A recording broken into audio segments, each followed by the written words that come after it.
Boda. Oh, vipi bwana? Unashikaje babu?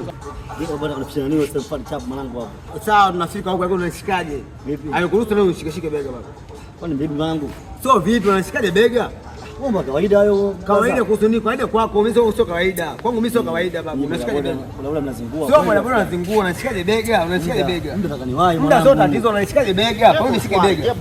Kwa nini unishike bega? Swali, kwa nini unishike bega? Wewe unaweza kuongea hapo unishike bega? Kwa kawaida tu. Wewe kwa nini unishike bega? Kwa nini unishike bega?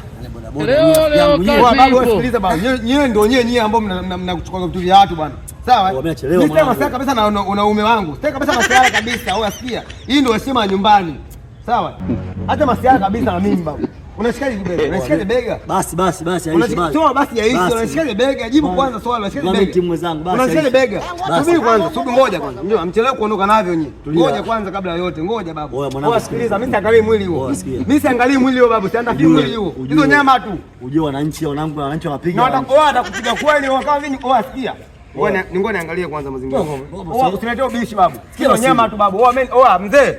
Kwa heshima babu. Poa soke siangalie yana. Hiyo heshima ya nyumbani. Wewe masasa ngoja niangalie. Na ole wako isiwepo.